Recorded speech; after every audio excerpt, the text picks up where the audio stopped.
La calidad nunca es un accidente, siempre es el resultado de una intención elevada, un esfuerzo sincero, una dirección inteligente y una ejecución hábil. John Ruskin, maestro en ciencias biológicas y químico farmacéutico biológico, egresado de la Universidad Nacional Autónoma de México, con más de 10 años de experiencia en el ramo de biología molecular. Ha participado en congresos nacionales y jornadas químicas de instituciones de salud pública, como el Hospital General Dr. Manuel G. González. Actualmente se desempeña como gerente de proyectos en el Centro de Diagnóstico Molecular y Genética DIMOGEN, además de ser el director académico del Centro de Capacitación Microtec, INCAMI, del Grupo Microtec. Bienvenido, maestro. Muy buena tarde. Muchas gracias. Para mí es un placer estar aquí con ustedes y justamente en estas primeras jornadas académicas para el laboratorio que estamos desarrollando en Grupo Microtec. ¿Qué es de lo que les voy a hablar el día de hoy? Hoy vamos a platicar un poco sobre las pruebas presuntivas de nueva generación para detección de cáncer. Vamos a hacer mucho énfasis en esto. Nueva generación y presuntivo. Entonces quiero que esto lo tengan bien claro. Que vamos a basar mucho en estas dos frases. ¿Qué es lo que vamos a ver? Este es un rápido glosario de lo que vamos a platicar. Material genético, un poco el dogma central de la biología y el código genético, historia de la secuenciación, genomas, proyecto del genoma humano, el efecto Angelina, vamos a hablar un poquito más adelante de ello, secuenciación de nueva generación y paneles de secuenciación buscando ciertos oncogenes. Bueno, y aquí tengo una pregunta para el auditorio que tenemos aquí en la sala. ¿Ustedes qué piensan de la secuenciación genética? Uno o dos comentarios que me pueden hacer rápidamente al respecto. ¿Qué es lo que han escuchado? ¿Qué es lo que creen? ¿Qué es lo que saben? Todas las opiniones aquí son válidas y me gustaría escucharlas. ¿Algún voluntario? ¿Alguien que quiera participar? Levante la mano.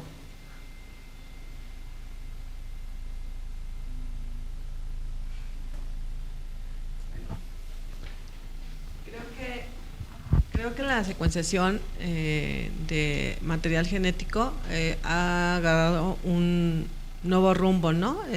Hacia nuevos descubrimientos, de hecho, hasta la replicación, ¿no? De órganos, de partes del cuerpo ya completas. Pues también ha modificado, ¿no? Toda la tecnología que se ha estado construyendo últimamente. Sí, justamente mucho de los avances de la ciencia se basa mucho en la secuenciación genética.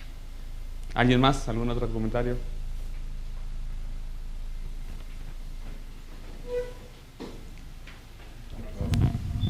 Bueno, pues creo que gracias a la secuenciación genética hemos podido definir el origen de muchas enfermedades que aquejan a la humanidad y bueno, también no solo a la humanidad, también nos ha ayudado bastante pues en la industria, sobre todo pues también la modificación genética de algunos alimentos y pues creo que también es algo que no va a terminar nunca de estudiarse. Antes de que nos pase el micrófono, química, si usted le digo, ¿se haría una prueba genética de secuenciación genética en este momento, se la haría? Probablemente no. ¿Por qué? Porque yo pienso que para mí el hecho de saber que tengo propensión a alguna enfermedad me pondría un poquito paranoica. Okay. Justamente es un poco de lo que vamos a tratar al final de la presentación. Vamos a ver qué tanto les cambia, bueno, al menos a usted, esta idea que tiene al respecto. Ok, bueno, ya tenemos dos opiniones y bueno, pues sí, los dos comentarios son completamente válidos. Pero vamos a empezar a hablar sobre el material genético. Esto va a parecer clase de biología de secundaria, pero es importante para que conozcamos el fundamento de las técnicas. El material genético como tal se divide en dos grandes moléculas, que es el ADN, el ácido desoxirribonucleico, y la ARN, que es el ácido ribonucleico. Dos de las principales características que tienen y que eso mismo hacen su diferencia es que el ADN es una doble cadena, que está compuesto por estas 4 bases nitrogenadas, Y el ARN está usualmente es de una sola cadena y tiene estas 4 bases nitrogenadas. No sé si ven el cambio, que en el ADN, la base nitrogenada está la timina, y en el ARN el uracilo. Pero bueno, todo esto, pues sí, muy bonito, muy padre este esquema, pero sabemos cómo llegamos a este esquema, principalmente al de la doble hélice. Bueno, pues para conocer la estructura del ADN, tuvimos que llegar a la década de los 50 aproximadamente, en donde James Watson y Francis Crick ya llevaban unos años trabajando sobre justamente lo que componía el núcleo de las células. Este núcleo de las células tenía muchos componentes, sin embargo a ellos les interesaba mucho una molécula en particular. Y aquí vamos a entrar en el campo del chisme científico. Resulta que en la misma universidad estaba Rosalind Franklin. Esta bioquímica británica era experta en rayos X. Entonces ella también trabajando en este grupo de investigación y con uno de sus alumnos de posgrado habían hecho un cristal y lo pusieron en rayos X y encontraron esto, que es la fotografía 51. Esta famosísima fotografía 51. Así a grandes rasgos, ¿ustedes qué podrían decir que se ve en esa fotografía? Una X, unas líneas, hasta podría parecer de estas imágenes que ponen, el chiste de los psicólogos de dime qué ves en esta imagen. Justamente, así, sin tener nada de contexto, pues no podríamos ver mucho. Sin embargo, en los ojos correctos de estos dos sujetos. Bueno, y entro en el chisme científico porque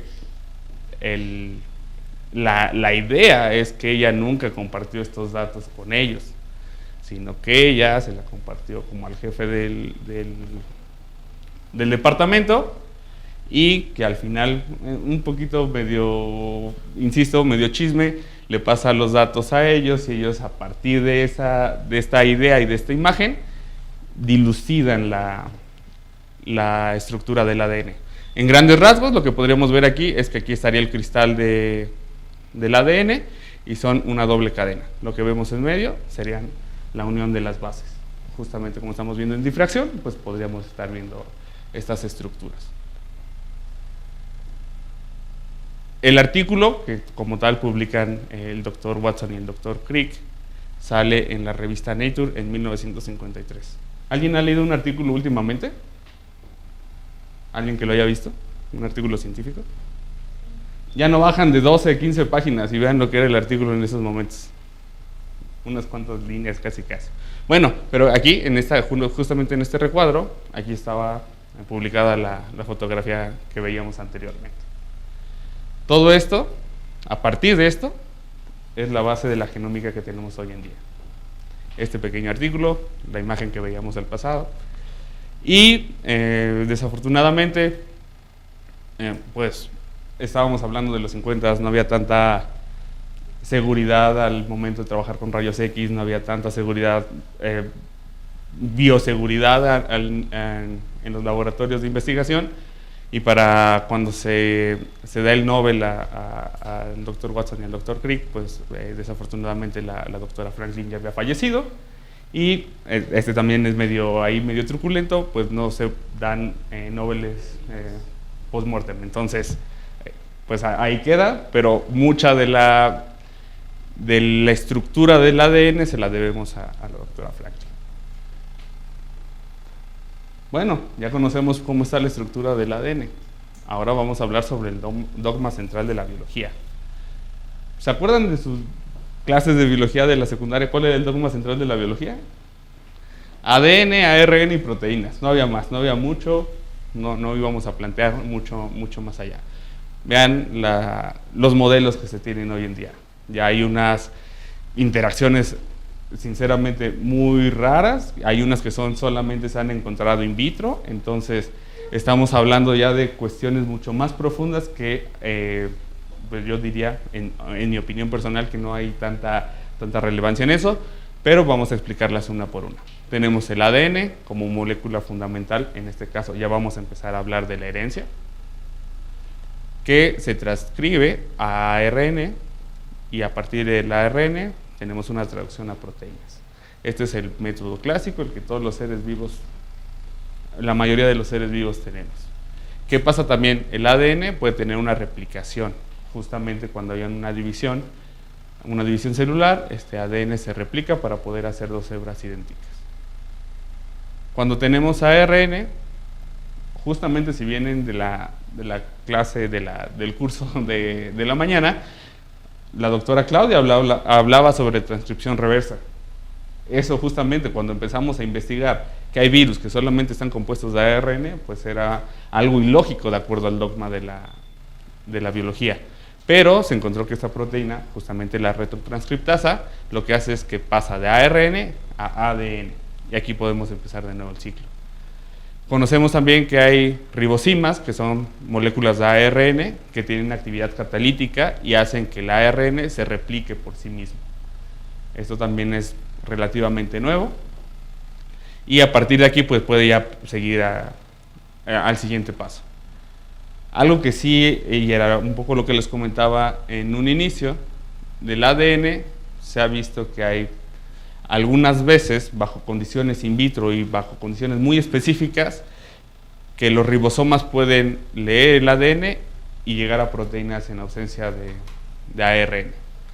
Insisto, esto no sé qué tanta implicación pueda tener biológicamente, pero ya se ha encontrado que sí puede ocurrir este evento. Entonces, de lo que veíamos en los años 50, que veíamos una cristalografía, a lo que hoy tenemos, ha avanzado muchísimo y podemos conocer muchísimo de cómo ha avanzado la información en este sentido. Pero bueno, ya conocemos cómo pasan este tipo de cosas. Pero, pues, ¿de qué nos sirve tener todo esto? Pues porque ya podemos hablar de genes y codificación de proteínas. ¿Alguno de ustedes tiene alguna idea de qué es un gen? ¿Cómo podríamos definir el gen? Exactamente, es una unidad mínima de herencia y aparte es la información con la cual un organismo puede producir una proteína. Entonces, a partir de ahí, de los genes tienen una secuencia específica que particularmente, de acuerdo al código genético, nos va a dar una secuencia de aminoácidos que van a producir una proteína. Pueden ser péptidos, o sea, cadenas cortas de aminoácidos, o proteínas cuando ya son más grandes. Algunas de las proteínas tienen funciones tan fundamentales como por ejemplo la replicación celular, la respiración, pero también hay otras que sirven de control en el ciclo celular, de controles justo en la cuestión de cáncer. Pero ¿qué pasa si ocurre un cambio? ¿Qué pasa? Justamente también lo veíamos en la mañana. Si hay una mutación en la cadena de ADN, ¿qué es lo que pasa? ¿Qué se imaginan que podría pasar? Puede cambiar el aminoácido, pero ¿qué pasa si no cambia? Por ejemplo, para la leucina tenemos 4 combinaciones que todas siguen siendo leucina. Entonces, exactamente. Esta mutación silenciosa, por ejemplo, estaríamos hablando que en este codón la mutación se da en el último lugar, por lo cual pues esta mutación pues, no tiene un sentido como tal en la función o en la estructura de la proteína, porque al final va a seguir siendo leucina. Pero ¿qué pasa, por ejemplo, si cambia algún codón de alto?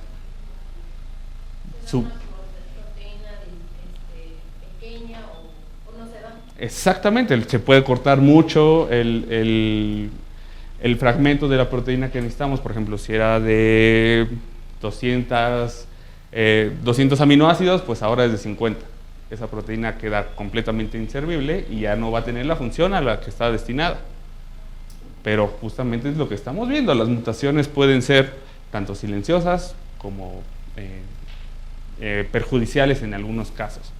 Pero aquí una pregunta para ustedes es, ¿todas las mutaciones son perjudiciales? ¿Por qué no? Porque muchas de las mutaciones que se han dado nos han dado paso a la evolución. Exactamente. De todas las especies. Salgámonos un poquito del humano. El humano ahorita en este momento no nos va a interesar tanto. Pero ¿qué pasa, por ejemplo, cuando tenemos una bacteria que por azares del destino llega a un nicho para el cual no está preparada para sobrevivir. Y milagrosamente esa bacteria tiene una mutación que le va a permitir tener una proteína, por ejemplo, que utilice una fuente de carbono distinta. Esa bacteria está genéticamente preparada para sobrevivir en ese ambiente. Y justamente lo que hablaba la química, la evolución se basa en las mutaciones.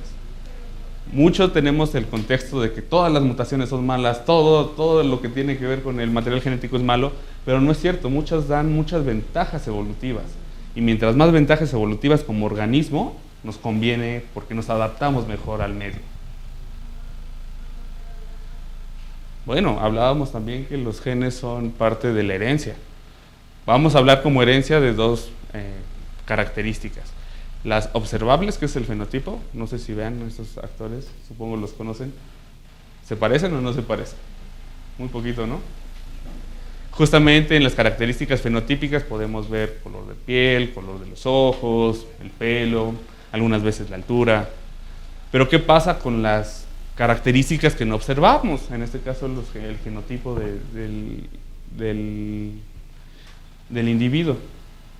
Sabemos que hay enfermedades genéticas, por ejemplo, que son transmisibles de generación en generación, como podría ser el cáncer.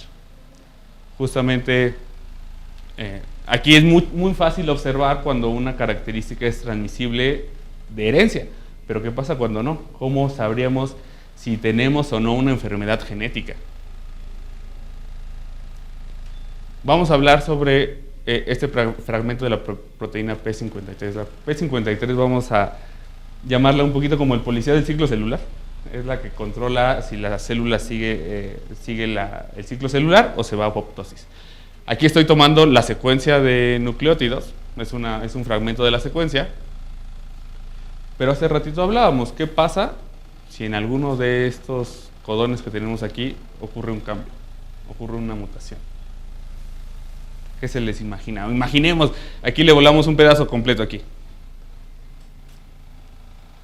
Proteínas tan específicas como estas son muy conservadas y por ende la tasa de mutación es baja. Sin embargo, eso no las aparta de tener cierta capacidad de mutar y podrían ser mutaciones silenciosas, como ya era lo que hablábamos, pero ¿qué pasa si pierde la función?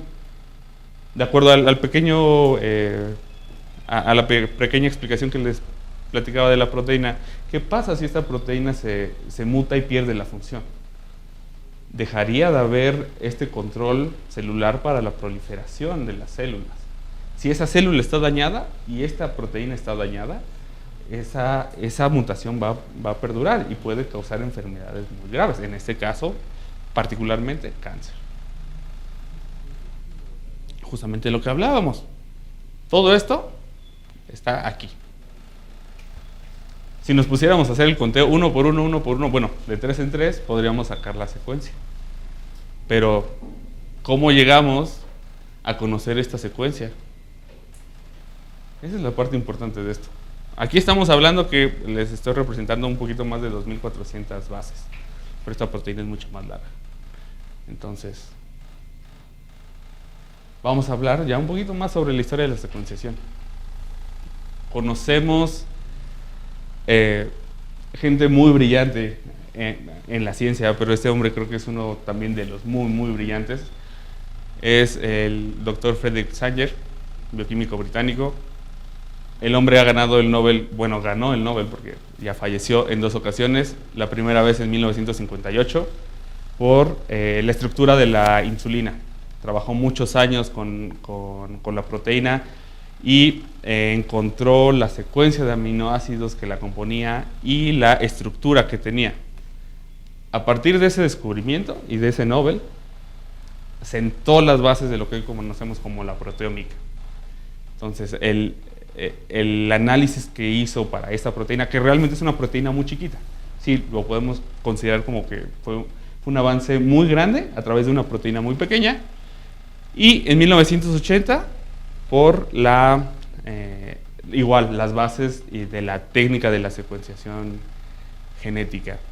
El primer bacteriófago que se secuenció fue el PX174, que justamente fue parte de lo que le dio el Nobel al doctor. Entonces, si creemos, por ejemplo, y tenemos en el imaginario que Marie Curie también tenía 2 Nobel, pues en el tiempo reciente también hay otros genios que tienen este tipo de galardones. 2 Nobel, pues no cualquiera, ¿no? Bueno, ya ni uno. Y 2, pues ya quiere hablar de otro tipo de situaciones. Bueno, ¿qué fue? ¿Por qué tanto revuelo con la secuenciación de este señor? Pues él lo que visualizó fue, tenemos una secuencia de ADN y queremos identificar cuál es específicamente la posición de cada uno de los nucleótidos. Pues tenemos una hebra desconocida. ¿Y qué es lo que vamos a hacer? Pues añadir un nucleótido marcado con algún radioisótopo para poder hacer la secuencia. A cada secuencia desconocida, ya con un poquito de fundamentos de PCR, se le agregaba una DNA polimerasa y se le iban agregando cada uno de los nucleótidos para hacer la mezcla de reacción. Entonces se llevaban a cabo las reacciones y donde la DNA polimerasa encontrara el fragmento que correspondía, se iba a ligar el siguiente nucleótido. Después de que teníamos todas estas reacciones, se corría en un gel de poliacrilamida y se corrían en unos geles así larguísimos y todo esto con radioactividad. Entonces, volviendo a lo de bioseguridad, pues era tremendo para los analistas porque estábamos hablando de manejar muchísima radioactividad y casi estoy seguro que de maneras poco seguras. Entonces se corrían estos geles muy largos y la forma en la que se leía era, bueno, el fragmento más chico, vemos en cuál de los nucleótidos está y vamos a ir agregando del lado derecho cuál es la letra que le corresponde a la secuencia. Por ejemplo, si esta banda está aquí, la siguiente en el peso la podemos identificar que es igual aquí, entonces es esta letra. La que sigue es esta letra y así sucesivamente. Entonces esto era la manera como muy artesanal y muy arcaica que se hacía. Actualmente ya esto se hace en equipos automatizados, se hace con muchas más medidas de control, se hace por tubos capilares que justamente en vez de estar haciendo geles, pues se van haciendo como uno por uno y esto pues ya no se lee como manualmente, sino ya se lee a través de un sistema computarizado. Pero bueno, al final del día esto era lo que se hacía. La separación de estos fragmentos se daba exclusivamente por tamaño. No sé si alguno de ustedes haya estado en algún momento en algún laboratorio de investigación, pero estos geles de poliacrilamida también es un tema para hacerlos, es una locura prepararlos. Para preparar la poliacrilamida tenemos materiales que son carcinogénicos, revelarlos son una locura, los ves y se rompen, los ves y no se polimerizan. Entonces, todo este tratamiento, pensándolo como en ese momento, en esa época era un trabajo titánico hacerlo, y para poder hacer una secuencia de este tamaño seguramente se llevaban días y si algo no salía bien seguramente te tenía que volver a repetir todo y otra vez la exposición a la radiactividad. Entonces creo que el trabajo que se hizo y el trabajo las bases que sentó todo esto nos han permitido justo llegar a la información que el día de hoy tenemos. Este es un modelo un poquito más fácil de entender, creo yo, porque el otro era muy esquemático, pero justamente tenemos una secuencia, tenemos nuestro primer como el inicio de la PCR y se le agregan los nucleótidos. Entonces aquí podemos ver cómo se pueden ir agregando las bandas, tenemos la separación de las bandas por peso y podemos ir viendo la secuencia de la cadena original. Llegamos al final de toda esta historia de cómo se hacía la secuenciación en los años 80 y en los 90 para llegar al proyecto del genoma humano. Esto fue un programa internacional, de hecho fue un consorcio que se hizo con varios países del mundo y en el año 2000 se propusieron hacer investigación cooperativa para tratar de dilucidar el genoma humano. Para 2013 se tenía el primer borrador.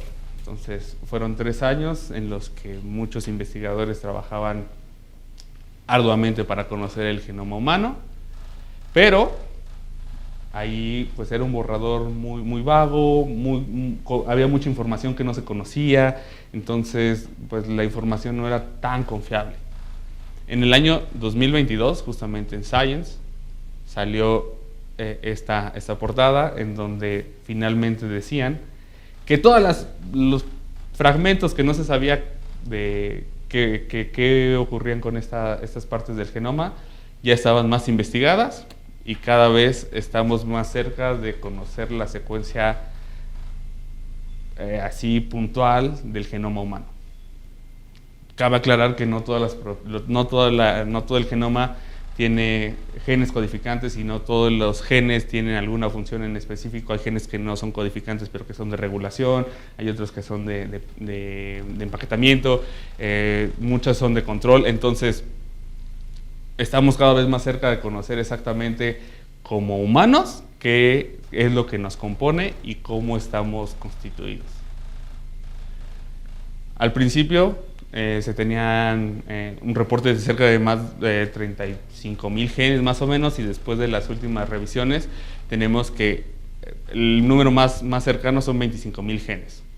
De estos 25,000 genes, como les decía, no todos codifican para proteínas, pero todos son importantes y no hemos encontrado todavía la manera de evaluar algunos de ellos. Este proyecto nos brindó información sobre la estructura, la organización y la función del conjunto, como conjunto de los genes de los humanos. Y esta frase me gustó porque puede considerarse como el conjunto básico de instrucciones que nos hace a nosotros humanos como especie. Entonces, ningún otro organismo va a tener la secuencia que tenemos nosotros, y eso es lo que nos define como seres humanos. Al final, justo la secuencia inicial se publicó en 2013, pero como les comentaba, en 2022 ya tenemos una publicación que define mucho mejor todas estas partes que no se tenían bien dilucidadas. Ya llegamos al proyecto al efecto Angelina. En 2013, la reconocida actriz Angelina Jolie sale en la portada de la revista Time. En una entrevista bastante interesante, dice que ella se hizo una prueba de secuenciación genética, lo que en ese momento se consideraba secuenciación genética, y descubrió que tenía una mutaciones en el gen BRCA1 y BRCA2, y que por esta razón se había hecho una doble mastectomía. Entonces, a partir de esta publicación, básicamente, en Estados Unidos aumentaron 30% las pruebas de solicitudes genéticas para que las mujeres conocieran su riesgo a sufrir esto. Pero, ¿qué tan de acuerdo estamos con esto? ¿Ustedes qué opinan? ¿Qué tan cierto puede ser que a través de una publicación, en este caso no especializada, pues el 30% de las solicitudes de pruebas genéticas hayan como estado en voz del público en general? ¿Alguien quiere mencionar su opinión? Había la química que sí. ¿Sí quiere? Es que caí un poco en eso que le comentaba, de que pues entra como la paranoia, pero también es muy importante conocer esto porque ella quitó el riesgo. Exacto. O sea, tenía alteraciones en los genes BRCA, se quitó las mamas. Sí. O sea, ella ya pues se libró del cáncer de mama, por así decirlo, sabiendo que tenía la propensión a hacerlo. Entonces, el hecho de saber si eres propenso a una enfermedad, pues a lo mejor te puede dar oportunidad de hacer algo antes de que esa enfermedad se desarrolle. Pero ¿y si no? ¿Y si no tienes oportunidad de hacer algo? Entonces, eso es lo que a mí me causaría mucha paranoia y no sé hasta qué punto podría seguir viviendo tranquila, sabiendo que soy propensa a una enfermedad de la que no puedo controlar. Okay. No tengo cómo evitar el riesgo o tratarla. Sí, claro. de aminorarla. Entonces es como un sí y uno a la vez. Ok. Bueno, pues los médicos Muchas gracias. en estos años, ellos estaban en contra completamente. O sea, justamente un poco la idea de no todas las personas son candidatas a hacerse una secuenciación genética, no porque una actriz haya salido a decirlo, nosotros vamos a tener que cargar todo el peso, porque al final de cuentas es un peso importante, por ejemplo, para todo el sistema de salud, tratar de paliar o de hacer el seguimiento que hizo ella porque tenía las posibilidades económicas de hacerlo, y porque justamente el manejo de la información, y quizá la entrevista estaba un poco, a mi punto de vista, publicitando el sistema o las pruebas. Entonces, sí era como una especie de sí, pero no. Entonces, nosotros como profesionales de la salud sí tenemos que fomentarla, pero fomentarla para el paciente correcto, que justamente es, creo que, la idea adecuada. Porque no solamente están implicados en el cáncer de mama BRCA1 y BRCA2, y no solamente tienen implicaciones en la mujer. A pesar de que a partir de 2014 hubo un aumento del 30% en las pruebas genéticas, se sabe que no solamente las mutaciones en BRCA1 y BRCA2 van a causar cáncer.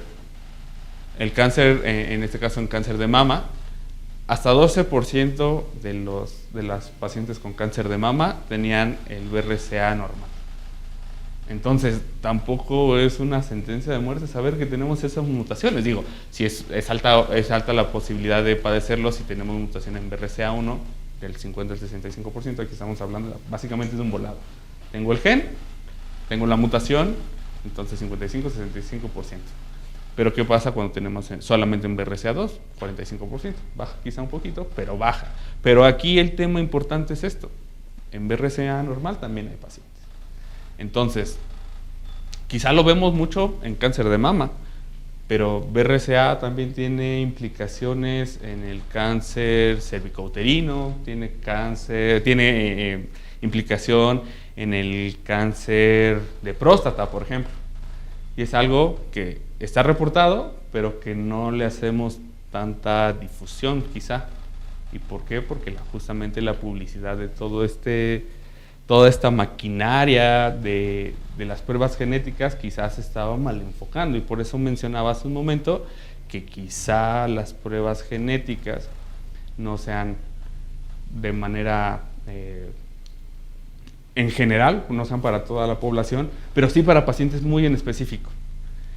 En el caso de una mamá que tiene cáncer de mama a muy temprana edad, pero que tiene 2 hijas, quizás sería buena idea secuenciarlas. Es que creo que eso fue lo que pasó en el caso de Angelina, que ella tenía antecedentes heredofamiliares de Sí. cáncer de mama, y por eso fue que se decidió hacer este análisis genético, porque tenía como la incertidumbre de saber si ella en algún punto de su vida iba a desarrollar el cáncer de mama. Y justamente creo que ese es el punto importante, conocer el contexto, porque justo el aumento del 30% en las solicitudes era de personas que quizá no tenían idea, y por hasta cierto punto la publicidad de la publicación quisieron hacerse una secuenciación. Justamente si nosotros, y va la misma pregunta que hacía en el momento, de nosotros quién se quiere hacer una secuenciación en este momento, quizá no tendría tanto sentido, pero si conocemos que nuestro antecedente familiar, si tenemos algún tipo de cáncer, pues ¿por qué no hacerlo, ¿no? En este caso. Justo en el punto de tener la familia, en donde está marcado que generación tras generación tras generación estamos teniendo cáncer de mama, pues yo creo que sería de alguna manera importante terminar de conocer qué tanto riesgo podemos tener o no. Y bueno, ya hablamos de la secuenciación de nueva generación. Quizá no vamos a ahondar tanto en todas las tecnologías, no vamos a ahondar quizá tanto en todos los paneles que existen, pero sí vamos a hablar sobre cáncer, que es lo principal que podemos evaluar con este tipo de tecnología. definamos cáncer como un conjunto de más de 100 enfermedades. El cáncer no es uno solo. O sea, para empezar, y esto siento que sí fue parte del sistema de salud. Cuando algo de alguna enfermedad no cabía como en un grupo de todas las demás enfermedades, se mandaba cáncer.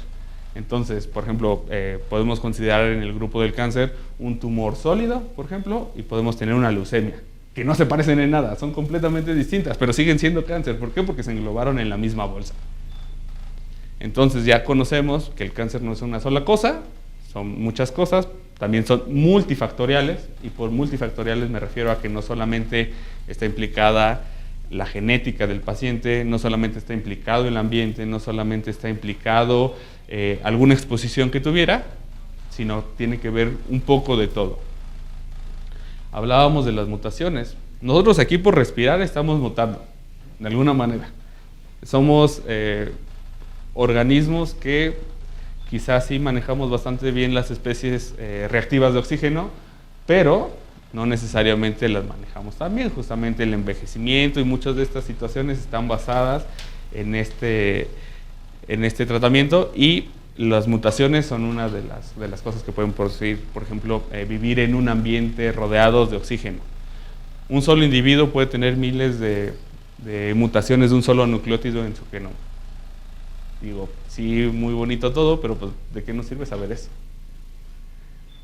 Los cambios en el ADN pueden ser espontáneos, causados por agentes externos, o pueden ser hereditarios. Entonces, ¿cuáles son las implicaciones de las mutaciones en el cáncer? Ya hablamos, hay herencia. ¿Cuánto se imaginan que es el porcentaje de herencia que hay en el cáncer hereditario? Más o menos. Justamente esto que hablábamos, mamá tiene cáncer, hija tiene cáncer, nieto tiene cáncer, más o menos. ¿Cuánto se imaginan que es el porcentaje? No, solamente del 5 al 10% están causados por herencia. Y justamente esto refuerza la idea que hablábamos hace un momento. No todos los tipos de cáncer son hereditarios, y no todos la idea de la secuenciación está basada en la herencia. Hablábamos hace un momento de las especies reactivas de oxígeno, como la radiación ultravioleta. Estas también causan mutaciones. Sustancias químicas, no sé si se acuerdan del asbesto, que ya estaba prohibido por todos lados porque era un agente cancerígeno horrible. Virus, ¿qué tipo de virus se imaginan que tienen implicación en el cáncer? El VPH, justamente una infección por VPH puede causar un cáncer de cuello uterino. Pues el tabaquismo no podemos hablar mucho, sabemos las implicaciones que tiene. Y división celular, por ejemplo aquí el P53, que era lo que hablábamos hace un momento, todas tienen implicaciones. Si se dan cuenta, pues la radiación ultravioleta pues no podemos hacer mucho, tenemos el sol aquí que nos da todos los días, entonces ¿qué más radiación queremos tener? Las sustancias químicas. En cualquier lado va a haber sustancias químicas, y conforme va avanzando la información y la tecnología y la ciencia, vamos viendo que más sustancias químicas cada vez tienen mayor implicación en la salud.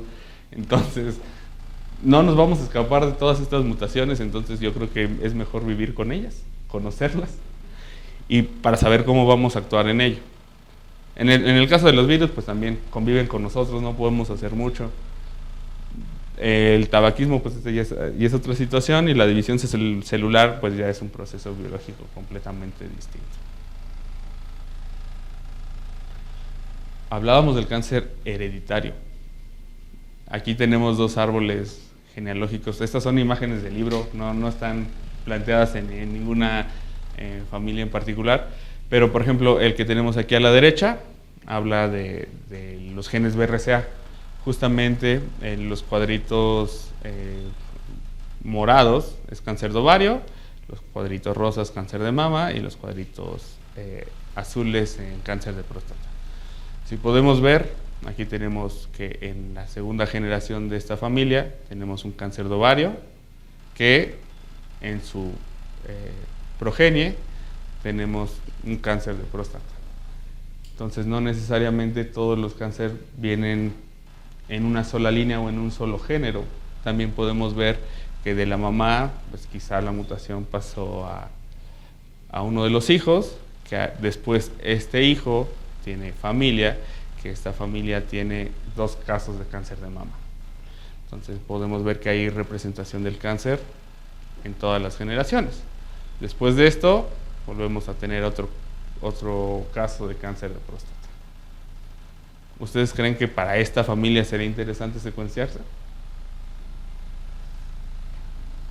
Pues yo diría que sí, justamente la información ya la tenemos, lo estamos viendo en cada una de las generaciones. Y lo que decía un poquito la química, pues quizá la información que tengamos me va a hacer vivir en la paranoia, pero quizás sí podemos controlar algunos aspectos que están de nuestro lado. Entonces, este es bien interesante justamente por eso, porque representa que no solamente las mutaciones van en un solo lado del género y que también pueden tener repercusiones en cada una de las generaciones. De este lado tenemos una familia con síndrome de Lynch, en donde uno de los papás tiene cáncer de colon diagnosticado a los 59 años y en su descendencia tenemos dos diagnósticos de cáncer, uno de endometrio, uno de colon, y en la progenie después, aquí no es necesariamente en progenie de estos pacientes que tenían diagnosticado algún tipo de cáncer, pero los nietos de la primera diagnóstico también tenemos un cáncer de colon. Aquí lo interesante es ver que quizá las edades a los que se están diagnosticando son realmente tempranas. Entonces, mucha también de la información relevante es esto, qué tanto a qué pacientes sí nos interesa o qué no nos interesa hacer una secuenciación, sobre todo por la edad. Yo veo justo mientras la humanidad se hace más grande la esperanza de vida, pues cada vez tenemos enfermedades nuevas, justamente por la edad. Mientras más edad tengamos, más fallos vamos a tener biológicamente conforme vayamos avanzando en el tiempo. Pero pues estos son todavía edades muy prontas, muy cercanas. Entonces es interesante ver este tipo de casos y pues ya vamos a entrar a secuenciación de nueva generación.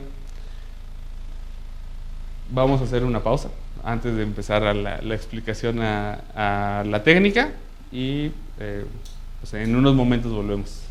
Sí, pedimos 10 minutos de receso a nuestra audiencia virtual, nos pueden seguir acompañando. Pues regresamos en este tema tan importante, en estas pruebas de alta innovación y que bueno, ya las tenemos disponibles en Microtech. Tanto que aprender, tanto que decir. Pues ya estamos de regreso, gracias por su apreciable tiempo. Maestro Chavero, vamos a retomar esta ponencia con un comentario de nuestra audiencia virtual. Dice, es bueno para pacientes, por ejemplo, tenemos el caso de una joven de 35 años con cáncer de mama y ahora la mamá de ella, de 65 años, con cáncer de mama y ahora cáncer cervicouterino.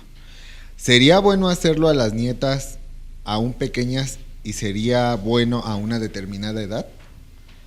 Bueno, en este caso, si ya tenemos antecedentes familiares, tanto de la abuela como la mamá, las nietas no tendrían como alguna implicación en la edad, porque justo si lo que estamos buscando es alguna mutación de carácter hereditario, pues realmente la edad no es un factor que influya. O sea, sí podemos tener la información desde muy pequeños, eso es cierto, porque la mutación sí está desde el nacimiento, entonces no tendría como tanta implicación alguna edad en específico. Gracias, maestro. Pues Ani, esperemos que se haya resuelto la duda y bueno, continuamos. Regresamos a nuestra plática y antes de pasar como tal a la técnica de secuenciación, me gustaría platicarles un poquito de cómo fue que nosotros en Grupo Microtech y en particular en el Centro de Diagnóstico Molecular y Genética de Imogen, que es toda el área de pruebas especializadas que hacemos en el Grupo Microtech, buscamos la manera como de hacer este tipo de pruebas. Dentro de la concepción del centro está mucho buscar la medicina personalizada, las pruebas de precisión. Justamente ahorita platicábamos sobre qué tanto necesitamos indicarle la prueba correcta al paciente correcto. No todas las pruebas que estamos o que vamos a hablar en este momento son para toda la población. Justamente el paciente que va a ir a hacerse una prueba de glucosa a un laboratorio va a tener la intención de hacerse una secuenciación. Entonces, nosotros como grupo lo que intentamos hacer es ampliar el panorama, que no solamente conozcan que hacemos pruebas de rutina, que hacemos pruebas de serología, que hacemos pruebas inmunológicas, también tenemos pruebas de alta especialidad.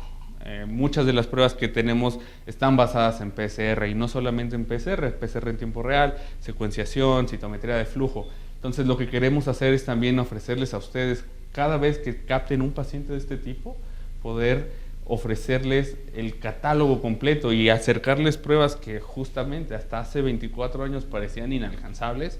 Hoy en día tenemos precios accesibles para este tipo de pruebas. Me recuerdo mucho, por ejemplo, en la época de COVID, todo el mundo se hizo experto en PCR. ¿Por qué? Porque PCR, y era todo lo que salía en las noticias y era todo lo que salía en los periódicos. Pero realmente sabíamos que era un PCR.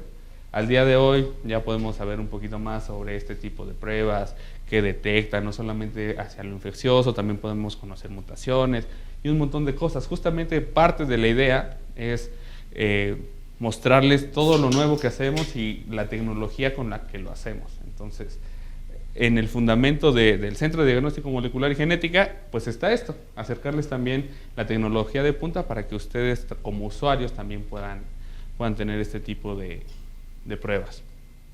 Regresando a la plática, ¿cómo saber si tengo alguna predisposición a cáncer? Justamente un poco de lo que nos comentaba en la liga de Zoom, pues hablaba de eso. Tenemos pacientes que sí tenemos trazabilidad de la familia, pero pues nosotros hacemos una solicitud y parece una caja negra que al final nos entrega un resultado.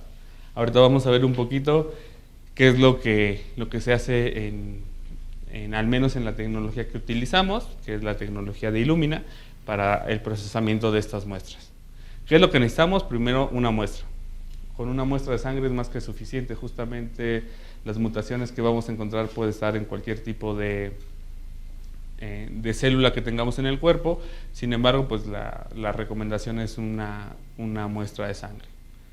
¿Qué es lo que hacemos aquí? Es una preparación de bibliotecas. Estas bibliotecas es básicamente fragmentos de ADN a los cuales se les pegan unos indicadores, que es lo que nos va a ayudar a hacer parte del proceso de la secuenciación.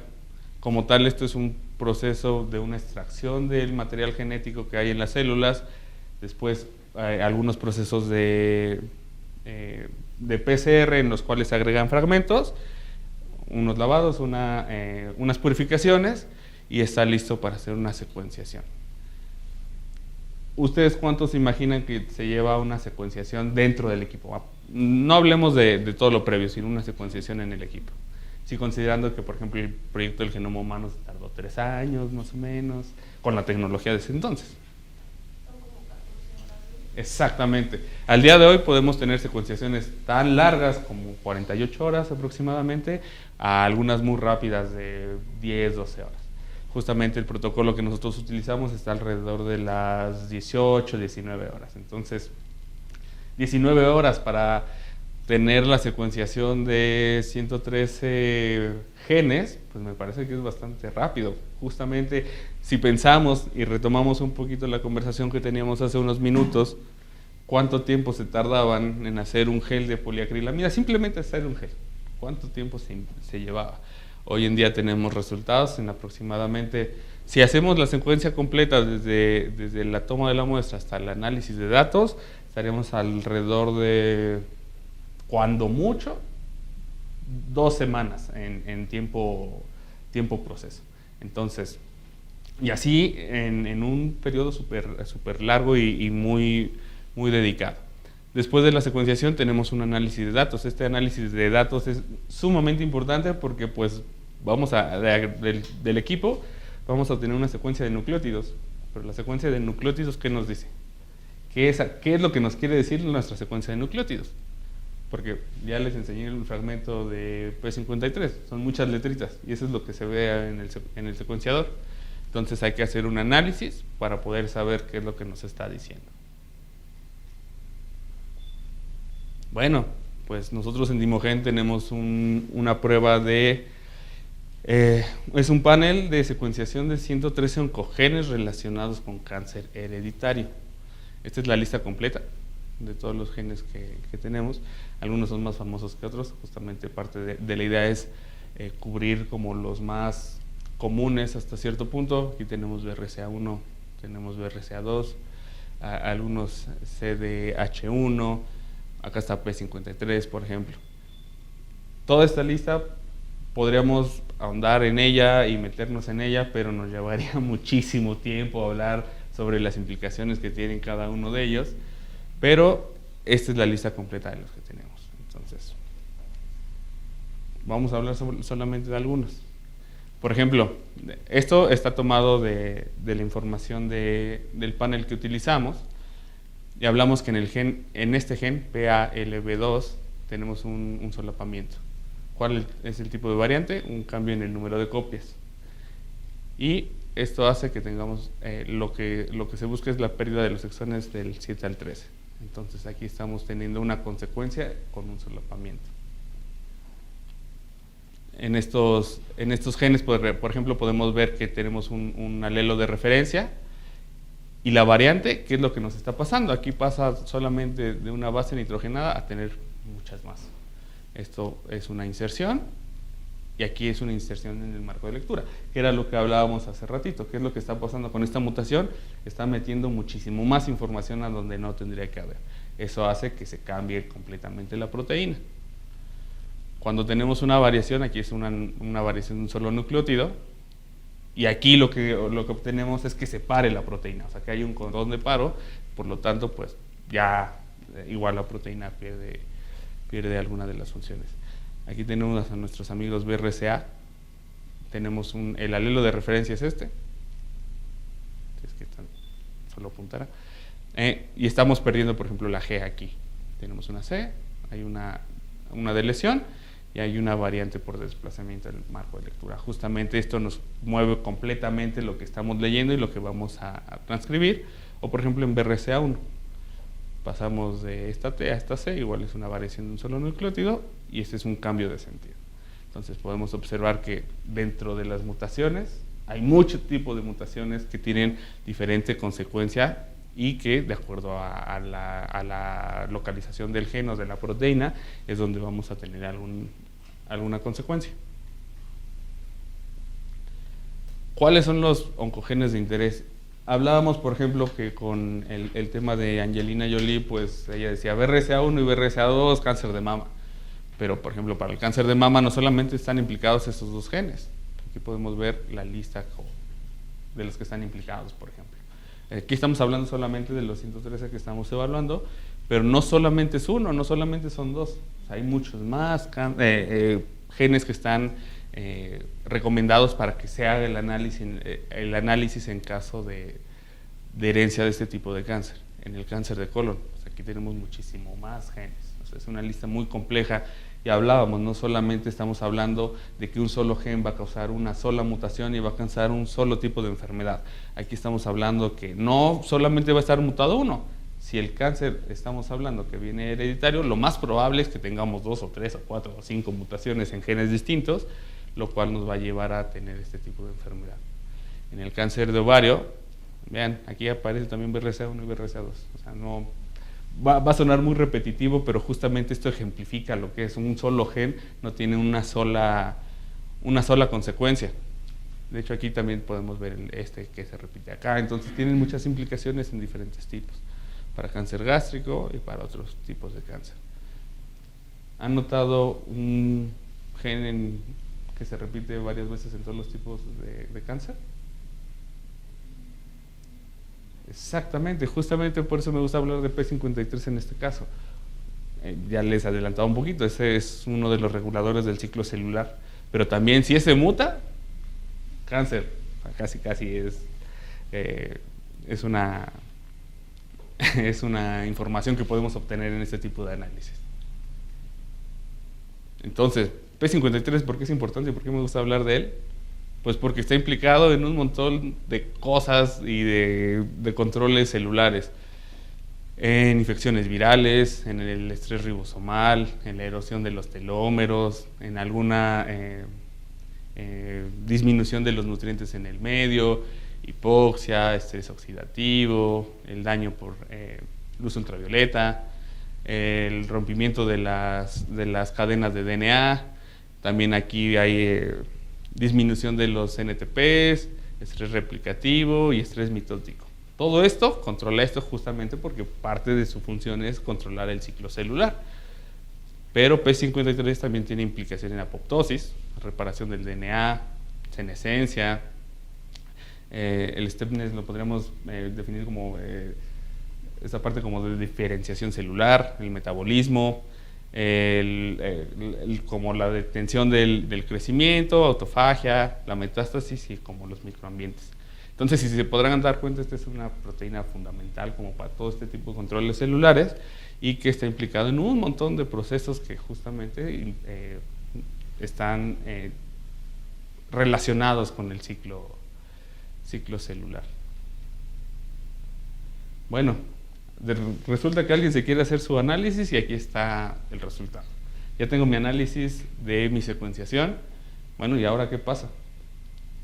Este es un ejemplo de una prueba que hicimos para validación del método y tenemos, por ejemplo, que esta muestra tenía 3 variantes patogénicas asociadas.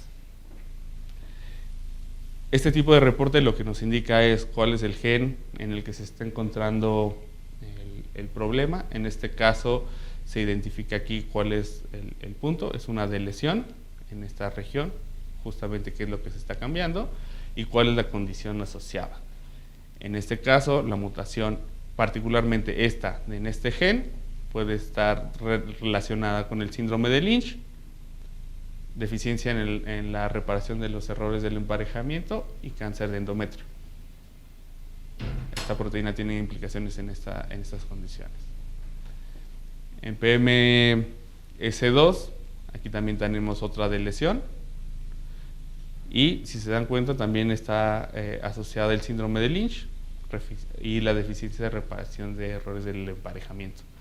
Si se dan cuenta, son 2 proteínas distintas. Estamos hablando de 2 genes distintos que tienen funciones parecidas o están asociadas a condiciones parecidas.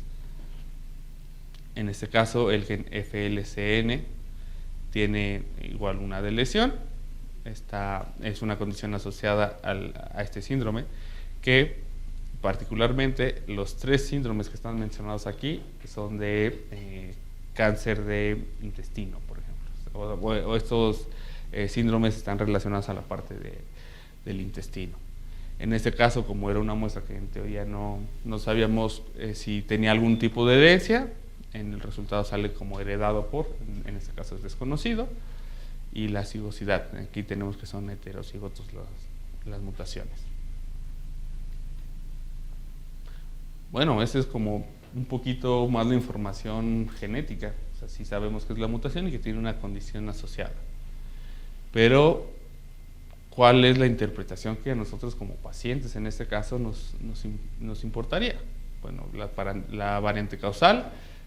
Aquí es justamente se repite cuál es el gen que está mutado, cuál es la situación, pero aquí se explica un poquito más. Este gen codifica para un miembro de la familia tal, reparación del ADN, y estas mutaciones pueden estar asociadas con cáncer colorectal y síndrome de Lynch. Para la siguiente mutación, tenemos aquí el gen, tenemos cuál es el tipo de problema, y aquí la indicación es que esta proteína es clave para el emparejamiento y reparación del ADN. Estas inserciones o reparaciones pueden tener algún tipo de implicación en cáncer colorectal, que es el síndrome de Lynch o el de Turcot. Y por último, la última mutación que se encontró es de un gen que está localizado en esta región, del cromosoma tal.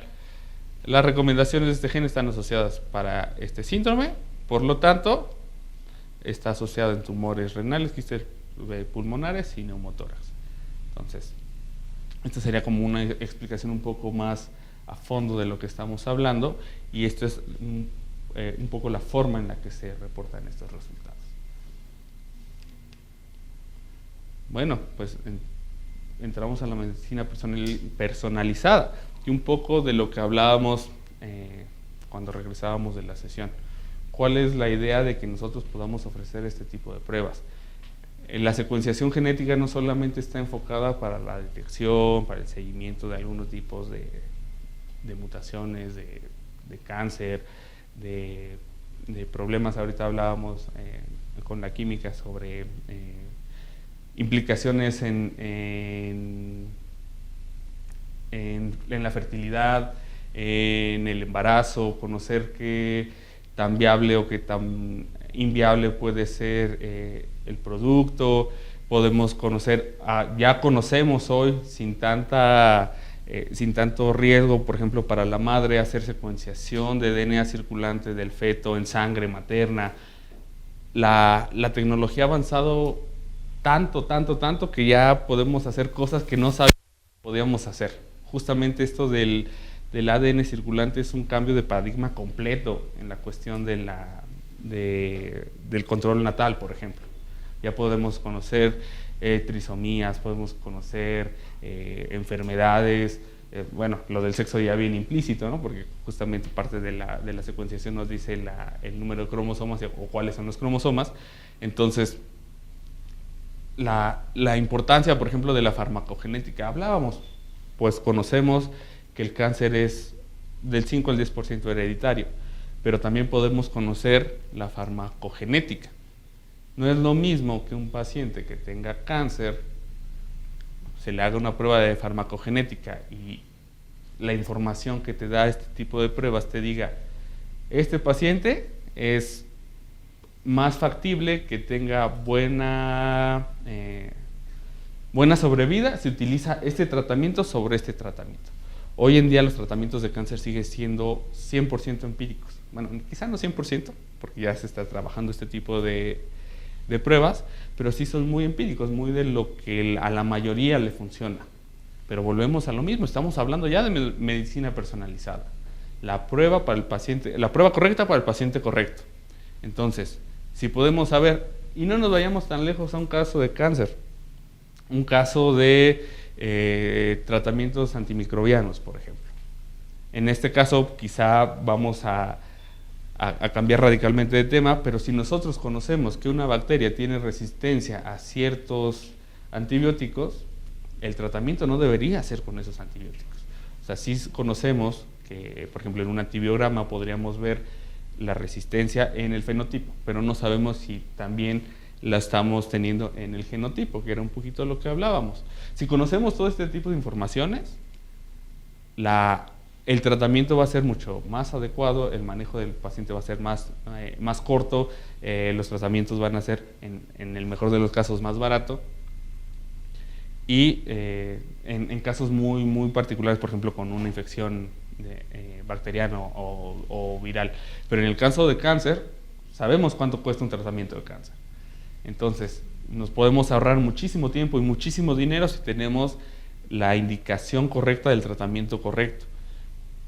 Parte de los resultados que nosotros también ofrecemos, quizá la plataforma en la que lo hacemos funcione más en otras regiones del mundo porque permite, por ejemplo, relacionar estudios clínicos que están participando con ese tipo de mutaciones y con ese tipo de cáncer. ¿A qué me refiero? A que, por ejemplo, en Estados Unidos si se hace un tipo de secuenciación, de este tipo de secuenciación.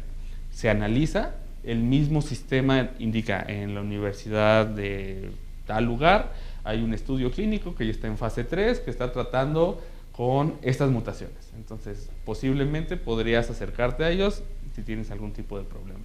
Porque lo que trata de hacer es juntar toda la información necesaria justamente para tener este tipo de datos. El mejor tratamiento para el paciente correcto. ¿Qué es lo que también podemos ver con la medicina personalizada y con un poquito también en la cuestión de los fármacos? Los citocromos.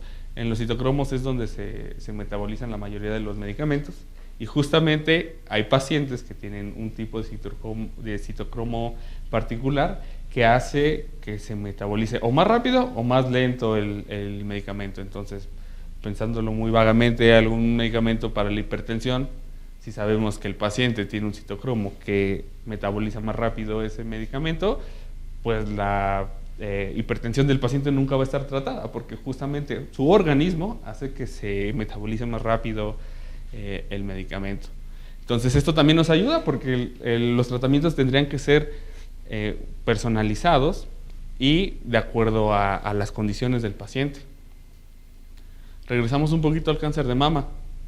No sé si ustedes tengan conocido algo, espero que no, que haya padecido cáncer de mama. Una de las pruebas principales que se hace es el triple negativo. Justamente esto se basa en la identificación de alguno de los receptores que tenga el crecimiento para ver cuál es el tipo de tratamiento adecuado para la paciente. Este es el peor de los escenarios porque estaría diciendo que ninguno de los 3 receptores se está expresando en el tumor. Por lo tanto, este tipo de cáncer es mucho más agresivo porque disminuye la posibilidad de tratamiento a muy pocos. Entonces, esta también podría ser una de las ideas de la medicina personalizada. Saber exactamente qué tipo de receptores tiene este tipo de crecimiento para saber con cuál estamos tratando. Otro regresando un poquito al cáncer, el cáncer de pulmón de células no pequeñas tiene este receptor del factor de crecimiento que también está implicado mucho en el tratamiento que recibe el paciente. Entonces, si se dan cuenta, todo esto estamos hablando en relación de que cada paciente tiene que tener un tratamiento particular en el momento particular y que no todos los pacientes deberían tratarse lo mismo. Entiendo, por ejemplo, en atención primaria, sí, ahí tenemos que llegar a todos de la mejor forma posible. Pero ya cuando estamos hablando de padecimientos mucho más elevados o de una complejidad mucho mayor, si ya tenemos este tipo de condiciones, lo ideal es que usemos los recursos y que usemos las herramientas y que usemos la tecnología para hacerlo. Listo, sería en este caso todo por mi parte. No sé si ustedes tengan alguna duda, algún otro comentario. Aquí les dejo mis datos de contacto, la página de Imogen donde pueden encontrar también todas las pruebas que hacemos. Está aquí también el catálogo de pruebas y pues muchas gracias y estoy a sus órdenes. Un aplauso por favor al químico. Y pues muchas gracias, creo que el campo de esta medicina es nuevo, hay mucho que experimentar, hay mucho que entrar en materia y también es para nosotros un orgullo tener pruebas como la secuenciación de oncogenes. Vamos a estar muy alerta del nuevo catálogo que se lanza en mayo, ya viene la secuenciación con un precio muy especial, ya vamos a empezar a trabajar también pruebas de DNA fetal, para que se reduzca el tiempo de entrega, los costos y esto pues sea accesible a nuestros pacientes. Al final del día para ellos nos servimos y Microtec está de pie contra la lucha contra el cáncer y para otras determinaciones. Pues de nuestra parte sería todo en la parte presencial, no sé si nuestra audiencia virtual tiene alguna duda.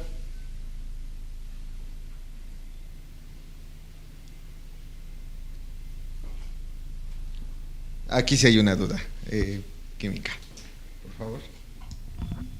Hola, para el análisis de datos que es después de la secuenciación, ¿qué tipo o bueno, qué bases de datos ocupan? ¿Hacen uso de la bioinformática? Y si nos puede platicar un poco más de eso. Sí, claro. El análisis de datos como tal, del secuenciador sale la información, literalmente la secuencia de nucleótidos que estamos secuenciando.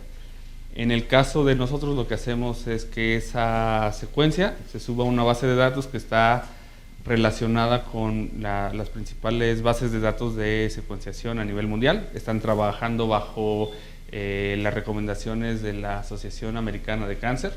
Entonces hace una comparación entre las bases de datos que ya está reportada. También los usuarios de la plataforma pueden nutrir justamente las bibliotecas de secuenciación que tienen y con eso hace una correlación y nos arroja el resultado. Todo esto ya es mucho más fácil, sí está basado en bioinformática, pero es un modelo mucho más amigable, porque ya no se tiene que hacer una secuenciación en sitio, o sea, me refiero a hacer el procesamiento en sitio y la forma de hacerlo nos indica un poquito más la precisión de cuál es la mutación que estamos buscando. De todas maneras, todos estos datos pasan por el visto de los analistas, se hace un par de revisiones antes de liberar el resultado y todo esto está a disposición del cliente o del médico en el caso de que lo necesite. Tenemos una pregunta de la audiencia. Dice que los BCRA 1 y 2, ¿qué tiempo de entrega tienen? En este caso tenemos 10 días hábiles en tiempo de entrega, justamente lo que mencionábamos hace un momento. La ventaja es que todo lo hacemos ya aquí en las instalaciones de Dimogen, y en el caso del precio es muy competitivo, justamente no se manda maquilada al extranjero, como la mayoría de estas pruebas se hacían hasta hace algunos años, y la idea es que todo el tratamiento se haga en casa para tener resultados más rápidos y justamente la estabilidad conservar la estabilidad de las muestras, que es uno de los temas importantes cuando se mandan maquilar al extranjero. Pues muchas gracias a todos. Entonces estemos muy pendientes del catálogo, pruebas no invasivas, pruebas a partir de muestras de sangre, proporcionamos el material, vienen a laboratorios con altos estándares de calidad, profesionales con alta competencia, y no sé si la audiencia virtual tiene alguna otra duda o ya estaríamos cerrando.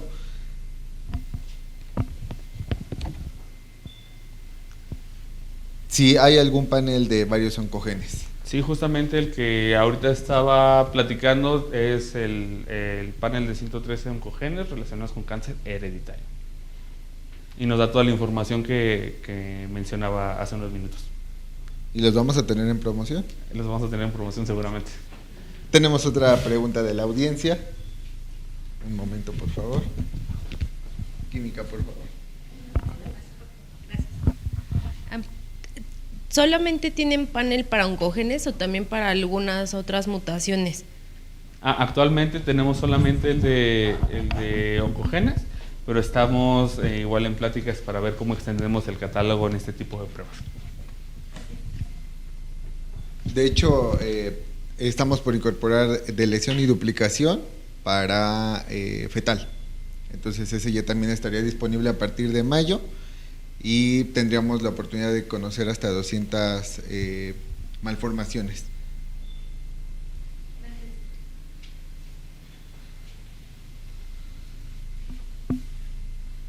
Dice, ¿cómo podríamos proporcionar ese panel y cómo elegir a los pacientes candidatos? Ahí depende mucho del criterio del médico tratante, que tanto el paciente por sí solo puede ser candidato a hacer una secuenciación. Tampoco estoy diciendo que no todos los pacientes, si ellos quieren tener la información, deban hacerlo. Al final del día es un poco lo que decía la química. Cada quien es libre de poder saber la información que necesite, pero la idea sería pacientes que tengan historial de cáncer en su familia. Muchas gracias. Y nos preguntan, ¿cuál sería la información para el envío de las muestras? El envío de las muestras es igual, la muestra es una muestra de sangre que se conserva en refrigeración lo más rápido que la puedan mandar a proceso para que tengamos el mejor resultado. Y el centro analítico sería la Ciudad de México. Es aquí en Ciudad de México. Así es. No sé si hay alguna otra pregunta por la audiencia. Aquí tenemos alguna. Yo me imagino que la pregunta va dirigida, y esta también es pregunta mía, si tenemos que mandarles algún tipo de historial del mismo paciente. Sí. ¿O con enviar la muestra es suficiente? La mayor información que ustedes nos puedan compartir como parte de la historia clínica del paciente nos ayuda mucho. Justamente el sistema nos permite, por ejemplo, saber si tiene herencia de algún tipo de familiar o no, si ya tiene algún tipo de diagnóstico, por ejemplo, la razón por la cual se está haciendo. También eso ya es un poquito más como en términos de la prueba, es un consentimiento informado, en lo que se menciona que la prueba es 100% informativa, no es diagnóstica. Justamente lo que veíamos es el resultado que tenemos no necesariamente nos va a decir te va a dar cáncer de tal lugar.